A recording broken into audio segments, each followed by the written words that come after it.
Assalamualaikum warahmatullahi wabarakatuh.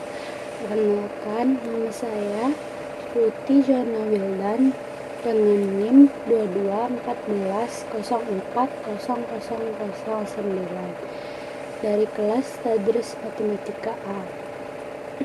Di sini saya akan menjelaskan hadis ke-7 tentang nikmat yang disia-siakan. Tujuan saya membuat video ini yaitu untuk memenuhi tugas yang diampuh oleh Bapak Zulheldi, yaitu dengan mata kuliah hadis terbaru. Di sini saya akan membacakan hadis ke-7 tentang nikmat yang disia-siakan. Hadis ini diriwayatkan oleh Bukhari, Tirmizi, Ahmad, dan Darimi. Hadisnya berbunyi,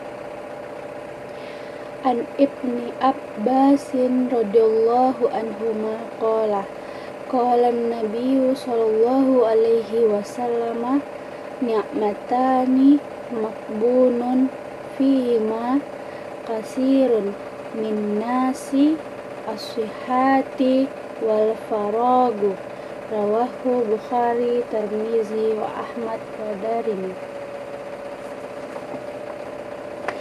Selanjutnya saya akan menjelaskan arti perkata dari hadis ke-7 ini. An dari atau yang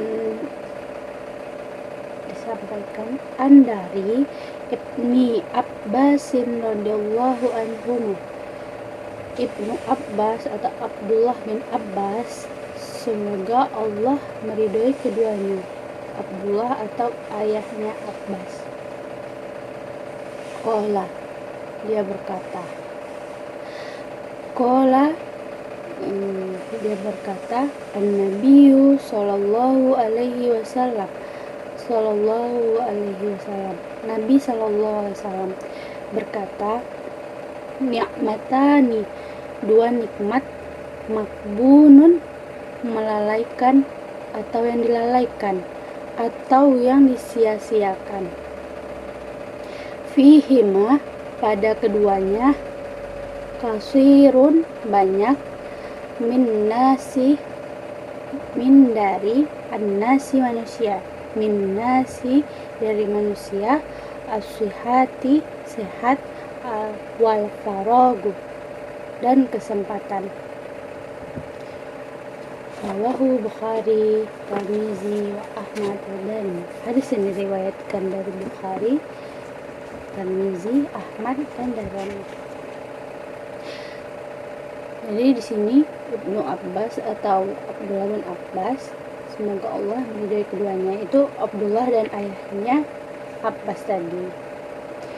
Dia berkata, Nabi SAW berkata, ada dua nikmat yang dilalaikan atau yang disia-siakan pada keduanya, banyak dari manusia, yaitu sehat dan kesempatan. Nah, selanjutnya saya akan menjelaskan penjelasan hadis ke-7 ini mengenai nikmat yang disia-siakan. Hadis ini menjelaskan tentang dua nikmat Allah yang kebanyakan manusia tidak menggunakannya, bahkan menyia-nyiakannya, bahkan melupakannya, dan juga bahkan melalaikannya. Dalam hadis ini Rasulullah menyuruh untuk menghindari sifat ini, tentunya juga memerintahkannya sebaik-baiknya dua nikmat ini.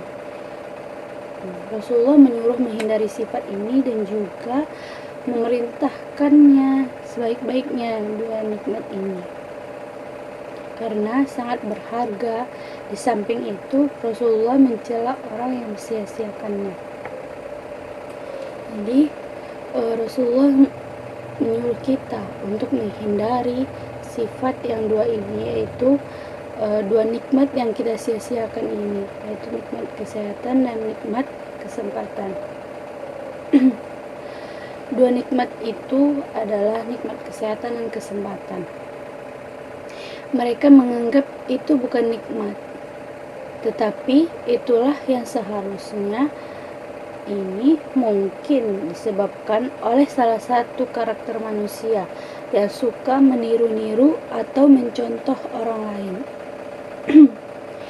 Kebanyakan dari mereka seringkali tidak menggunakan kesehatan dan waktu luangnya untuk beribadah, berbuat sebaik-baiknya, dan untuk berbuat yang diperintahkan oleh Allah.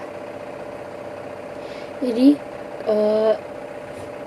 yang pertama adalah kesehatan. Kita menyanyiakan kesehatan. Contohnya ketika kita masih sehat, masih bisa berjalan, bisa melakukan aktivitas pada kegiatan kita sehari-hari, kita melalaikannya atau menyanyiakan kesempatan kita untuk beribadah kepada Allah, untuk melakukan sholat 5 waktu, untuk mengerjakan perintah dan ibadah yang diperintahkan oleh Allah. Dan ketika kita sakit atau tidak sehat lagi, kita merasa menyesal karena telah menyia-nyiakan nikmat kesehatan yang telah diberikan Allah itu untuk kita beribadah kepadanya. Yang kedua ada nikmat kesempatan. Di sini contohnya nikmat kesempatan di saat kita diberikan kesempatan untuk belajar, mencari buku atau mencari referensi tugas di perpustakaan. Nah, ketika pada saat COVID ataupun ada kendala seperti kita tidak bisa keluar rumah lagi seperti yang kita rasakan pada waktu itu, pada tahun 2020, kita disuruh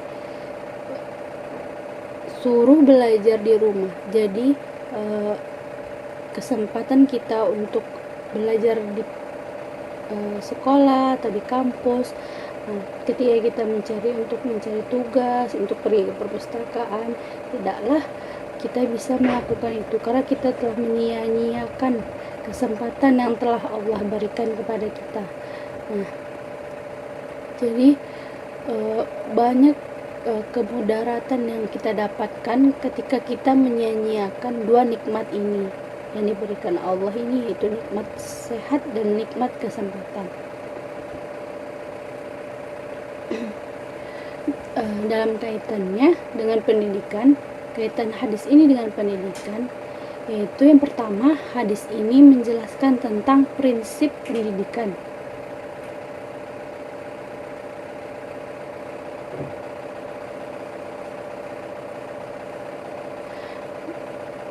Kebanyakan dari mereka ini sering kali tidak menggunakan kesehatan dan waktu luangnya itu dengan beribadah dengan sebaik-baiknya untuk berbuat yang diperintahkan Allah, seperti yang sudah dijelaskan tadi. Tidak bisa dia beribadah lagi karena dia sakit. Ketika dia sehat, dia menyia-nyiakannya, tidak menggunakan sebaik-baiknya apa yang telah diberikan Allah, kesehatan yang telah diberikan Allah, kesempatan kita untuk beribadah kepada Allah. Kaitannya dengan pendidikan, hadis ini menjelaskan tentang prinsip pendidikan, di mana pendidikan itu dilakukan agar mencapai suatu kebaikan. Hadis ini juga mengajarkan kita untuk memprioritaskan diri kita, untuk mendidik diri kita agar kita tidak melewatkan nikmat yang telah diberikan Allah SWT. Maksudnya di sini prinsip pendidikan itu dalam bentuk seseorang berakhlak kepada dirinya. Dia menggunakan segala bentuk pemberian Allah untuk berbuat baik kepada dirinya sebagai sarana untuk beribadah kepada Allah. Nah, di sini yang pertama itu prinsip pendidikan yang dimaksud berakhlak pada dirinya.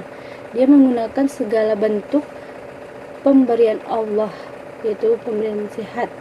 Kesehatannya itu untuk berbuat baik kepada dirinya sendiri. Nah, dan juga sebagai sarana untuk beribadah kepada Allah. Yang kedua itu prinsip pendidikan yang disebutkan di sini, bagaimana seseorang itu menyadari kekeliruan yang dia lakukan, kemudian memperbaiki dirinya sendiri. Jadi dia melakukan kekeliruan, kesalahan yang telah dilakukan, dia berproses untuk memperbaiki dirinya sendiri. Sekian penjelasan hadis yang dapat saya sampaikan. Jika ada salah, saya mohon maaf. Semoga hadis yang saya jelaskan ini dapat kita pelajari dengan mengambil hikmah baiknya yang telah saya sampaikan. Saya sudahi. Wabillahi taufiq wa hidayah. Wassalamualaikum warahmatullahi wabarakatuh.